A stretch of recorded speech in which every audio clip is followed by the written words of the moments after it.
আসসালামু আলাইকুম। আজ আমি আপনাদের সাথে যে গল্পটা শেয়ার করব সেটা একটা ডিভোর্সি মেয়ের গল্প। গল্পটা শুনলে ভালো লাগবে, তাই ভিডিওটা না টেনে সম্পূর্ণ দেখতে থাকুন আর মনোযোগ সহকারে শুনতে থাকুন একজন ডিভোর্সি মেয়ের কথা। আমি সঙ্গত কারণেই নিক নাম ব্যবহার করব। আমি তাপসী। গল্পটা ঠিক এভাবেই শুরু। তাপসী সেদিন স্থির করে নিয়েছিল পৃথিবীতে তার আর কোনো প্রয়োজন নেই। সে এক প্রকার স্থির করে নিয়েছিল আত্মহত্যা করবে, কিন্তু মাঝখানে বড় দেওয়াল, বাধা একটাই। সব কিছু ছেড়ে যখন স্থির করলাম আমি আত্মহত্যা করব, তখন আমার মেয়ে রুনার দিকে তাকিয়ে রইলাম এক পলক। আমার সমস্ত পৃথিবীটা থমকে গেল। আমি কিছুই বুঝে উঠতে পারছিলাম না আমি কি করব। বলে রাখি, আমার প্রাক্তন স্বামীর নাম আকাশ। আমাদের ডিভোর্স হয়েছে প্রায় 1 বছর, কিন্তু আমি এই ডিভোর্সে আকাশকে বিন্দুমাত্রা দোষ দিতে পারি না, কারণ আকাশ ছিল নিরুপায়, কোনো কিছু করার ছিল না। ডিভোর্সের দিনও সে একেবারে নিরুপায় ছিল, শুধুমাত্র আমার মেয়ের দিকে অপলক দৃষ্টিতে তাকিয়েছিল। চোখ দিয়ে ছলছল করে পানি গড়িয়ে পড়ছিল। আমার মেয়ের বয়স তখন সবেমাত্র 3-4 মাস। কিছুই করার ছিল না আকাশের, শুধু তাকিয়ে তাকিয়ে দেখছিল আর ডিভোর্স পেপারে সই করছিল। আমি কোনো কথা বলছিলাম না, বোবা হয়েছিলাম এক প্রকার। সবার সিদ্ধান্ত মেনে নিয়েই ডিভোর্স পেপারে সই করলাম। তারপর যখন বাড়িতে আসি তখন আত্মহত্যার ডিসিশন নিলাম, কিন্তু কি আর করার, আত্মহত্যা আমার আর করা হলো না। যখন মেয়েকে নিয়ে ভাবতে লাগলাম তখন ভাবলাম আমি একজন ডিভোর্সি মেয়ে, আমি সব কিছুই করতে পারি, শারীরিকভাবে সক্ষম, সব দিক থেকে সক্ষম, কাজ করতে পারি। তারপরও পৃথিবীতে আমার এই অবহেলা।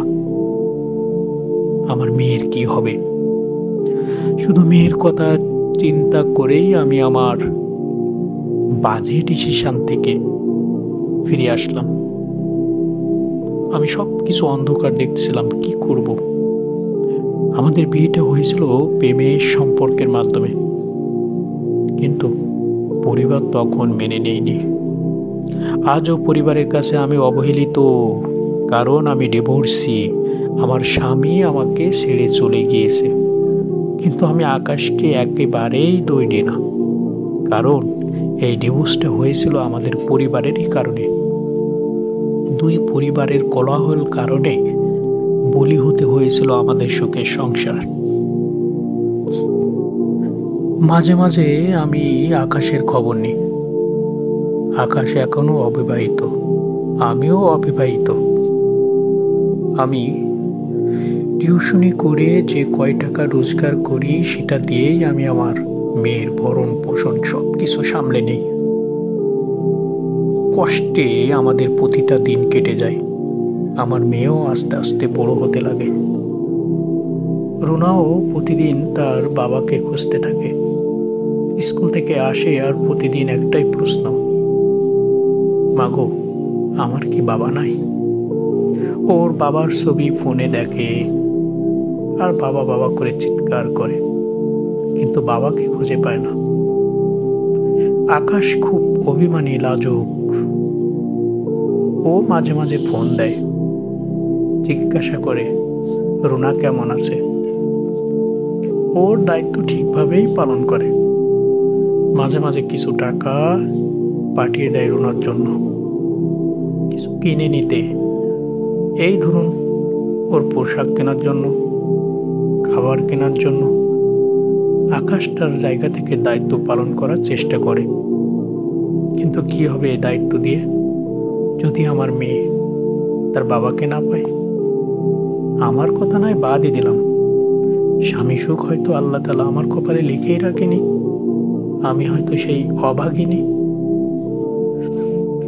আমার মেয়ে আস্তে আস্তে বড় হতে থাকছে, আর প্রতিদিন একবার করে বাবার কথা জিজ্ঞাসা করছে। আমি কিছুই করতে পারছি না, কি করব। আকাশ নিয়ম করে মাসে একবার থেকে 2বার ফোন দেয় এবং কিছু লাগবে কিনা সেটাও জিজ্ঞাসা করে। মেয়ের সাথে হায়ালো টুকিটাকে হয়, মেয়ে কান্না করে, আকাশও কান্না করে, কিছুই করতে পারে না। এমন তো অবস্থায় আমি কি করতে পারি, এটা আমাদেরকে একটু জানাবেন। এই ছিল একটা ডিভোর্সি মেয়ের চিঠি। যদি ভিডিওটি ভালো লেগে থাকে তাহলে চ্যানেলটি অবশ্যই সাবস্ক্রাইব করে আমাদের সাথে থাকবেন। আসসালামু আলাইকুম।